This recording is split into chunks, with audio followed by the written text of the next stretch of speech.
landscape is more than just what we see. It's the soils, the vegetation, our woodlands, our rivers, fire, our wildlife. It's also the uses of the land, such as recreation, livestock grazing, oil and gas development, as well as other minerals. History in the development of the nation actually is what changed the landscape out here. We actually inherited a lot of past practices, and we've learned from that, and we're trying to improve it for the future. We're not only improving entire watersheds and wildlife habitat, but we're also improving water resources, which is so important for our future generations. You know, Restore New Mexico is about looking at the entire landscape.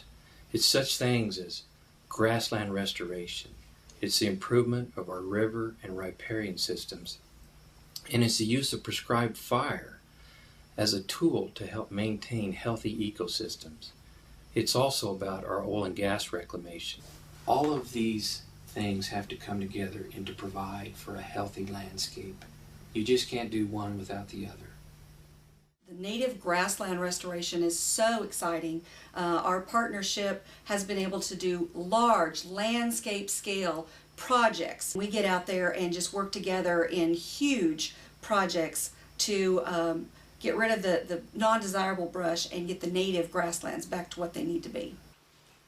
Predominantly, the whole southeastern New Mexico was a short grass to mid-grass prairie.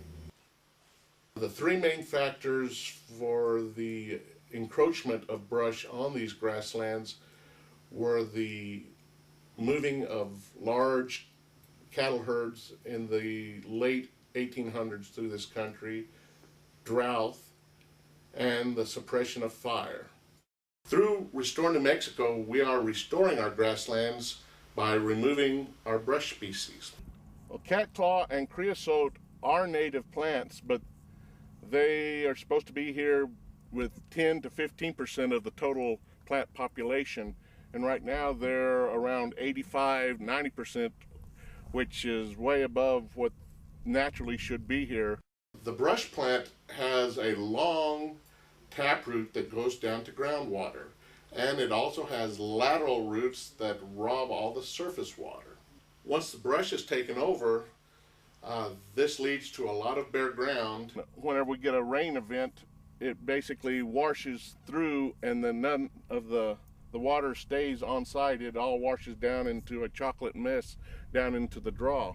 And once we remove the brush and get a grass which has a fibrous root, when the rain falls on it, it soaks into the ground and goes through the soil system slowly. It acts like a sponge, and we're not getting a big tremendous runoff. We've got a slow continuous runoff, and once we kill these, it's amazing. This will turn back to a grassland within a year, 2 years. The BLM, when they did this brush treatment here, really got a good kill on this creosote here. They didn't treat this. You can see that the creosote is still green. You see a lot of bare ground here. You can really see the difference when you get out here and get to look in between this area that wasn't treated and both sides that were treated. Our contractors provide the chemical, the aircraft, and they spray thousands and thousands of acres on public, private, and state lands. We used to do approximately 10 to 20,000 acres of brush treatment a year. Since we began our Restore New Mexico program, we've done 50,000. The next year we did 100,000, and this year we're on track to do 150,000 acres of brush control. Our future goal is to do approximately 1 million acres. I have a lot of help from our range staff, from our NMACD partners, through our soil water conservation partners. Without them, this would be a total jumbled jungle. Restoring these grasslands leads us right into restoring the natural fire regime. Natural fires in New Mexico have been what's kept our watersheds in functioning condition. Historically, in the Chihuahuan Desert, we figured fire interval was around 5 to 12 years. The fire would run through the grasslands and take out the seedlings of the mesquite, creosote. As the area was settled, the grass component was taken out due to grazing and road construction, and also a more aggressive approach to putting out wildfires. And that's where we got to the point of where we went from a grassland to a shrubland. What restoreNM Mexico has allowed us to do is reintroduce fire back into its natural role on the landscape. Had real good success. Now we've got a good grass component, and we're able to come in behind our chemical treatments and use prescribed fire to keep the seedlings in check and not allow the shrubs to become established.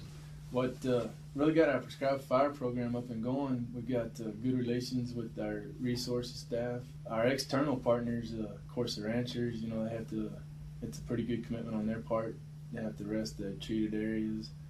And we've also got a good relationship with the local water conservation districts. They've helped spearhead a lot of our projects that we're involved with. NRCS has been a really good partner for us. Our goal for the fuels program is to not rely so much on our chemical aspect of it, but to use fire to maintain the grasslands. As a part of restoreNM Mexico, the fuels program is helping to restore the landscape by providing funds for the grassland restoration, and we're also providing the funds and labor pool to do the prescribed fire in both the grassland and the riparian restorations. Our partners in New Mexico have worked together extensively on riparian restoration. Each partner has either contributed funds or equipment or matching labor to do this riparian restoration. Salt cedar was introduced early turn of the century, maybe even a little bit before that in the desert Southwest, and primarily the target was bank stability. It ended up being too good. It sort of took over everything else. Some places it's miles thick from the riverbank. Some places it might only be 100 yards, but it's nothing but salt cedar, so you don't get a lot of animal use in it. You know, they may have to weave their way through to get a drink of water, but as far as nesting or feeding or anything like that, there's really no room there. It's just salt cedar. The single most devastating aspect of salt cedar is the fact that it uses so much water. And here in the desert Southwest, where water is so precious, everything relies on water. If it's all gone through the salt cedar plant, then nothing else has a chance to flourish. When we first started this riparian restoration project with the salt cedar, I thought we may not see this finished in my lifetime because it was so pervasive all the way up and down the banks, pretty thick in places. And I knew it was going to be a bunch of work. And just all these different ways, you know, hand cut, machine cut, chemical spray with an aircraft. Little by little, we kept picking at it. As far as managing on a landscape scale, we manage across jurisdiction. If it's a salt cedar on a private land, we don't say, oh, can't get that. You know, if the landowner's willing, we'll get it. You know, state land, we have agreements with the state lands to work on their property. And not only landscape-wise, but agency-wise, we have a lot of players who contribute either money or personnel. And so it's a bunch of different people from the region all working together. It's been really fun to see the results because it just used to be this big, nasty thicket of salt cedar with nothing else. And now you can walk to the river easily, and there's good grassy banks, and you can hear gurgling water. It's like a picnic place now. Just in my experience on the Delaware, that country came back in 2 or 3 years far quicker than I thought it was going to, and more impressively. You know, just some of the regeneration of the native grasses just still amazes me. But it's neat to go see because it worked, and I'm sure it can work anywhere else too. We work in oil field community that has a lot of activity going on. You naturally then want to assist in reclaiming those lands, especially if they've been abandoned, they're no longer used, they need just a little bit of help. The historical reclamation was not an acceptable practice to today's standards. A lot of it was stemming around World War II, where get it out, get it out, get it out, we need it. We've got just literally thousands of acres of lands that don't meet the standards that we would like them to meet. Our ability to come back now with our partners' help, we're able to remove these old well pads and restore the original landscapes. It's really coming back good. It's only, I think we actually seeded this in 2005, so we're looking at about 2.5 years, almost 3 years. But it's significantly different. It looked like the road out here before we did it. You're looking at what we're doing out here, and we're talking about 20 acres of reclaimed land. We have to look at that collateral, or that whatever it is that we're defragmenting. That 20 or 30 acres might equate to several hundred to 1,000 acres of restored habitat. We're working with private landowners, other state agencies, other federal agencies, and we've had oil and gas step up to the plate and not only supply their money, but we have cases where they're doing the actual work themselves. If you are in the oil and gas industry, you have to work with your partners, and reclamation and restoration of land are just absolutely necessary. Through our partnership with the BLM, they occasionally identify orphaned wells, and we're able to go out and pick up the caliche pads off of some of these old wells and use that caliche to restore some of our lease roads. It saves us money, and it also allows us to restore that location to its natural growth. We're able to put our resources together for the good of the whole, and so it's without our partners, we couldn't get it done. It's not so much what we accomplish today that matters, but the seeds we plant for future generations. And that is what the Restore New Mexico program is doing. It's planting seeds for the future. Southeast New Mexico is like a bright, bright light. And BLM, you're shaming your neighbors in other parts of the state into following suit, and it's working in New Mexico. This program is the best vehicle and the best tool that we have out there as an oil and gas industry to reclaim and restore the lands of New Mexico.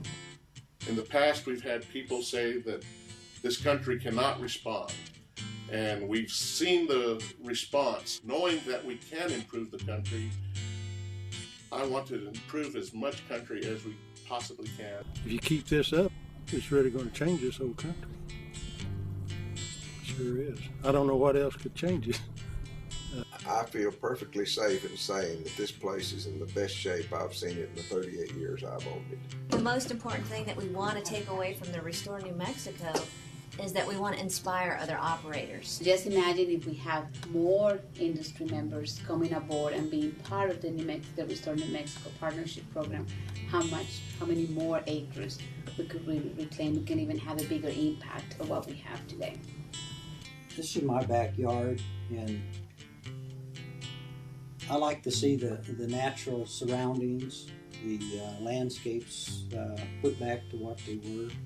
And we actually got to go down to the Black River area and see some of the results of where the money has been spent, and they were pretty spectacular. There's days it's, I don't want to do this again, another 2 acres, I'm breaking my back with this chainsaw. But 8 years later, now I can go down there and go, look at that. I can walk to the river now, and I get a lot of satisfaction out of that I had a hand in that. And hopefully it'll be maintained like that. And that's the way it probably was prior to the salt cedar being introduced. And we put a lot of sweat equity into it, but it worked. Plan for your children's children. Because one of these days, although we are blessed with minerals here, these fields will mature. And what we have left is our land and water resources. As we spread the word about this program, I know it's going to become a stronger program, and we're going to be able to accomplish even better things. If I didn't think it was a worthwhile program, hell, I'd be home in a rocking chair. That's all I got to say. Basically, it's taken us 31 years, and it's turned this into an overnight success. We got more on the table. That ain't enough. We can do more. Just let us.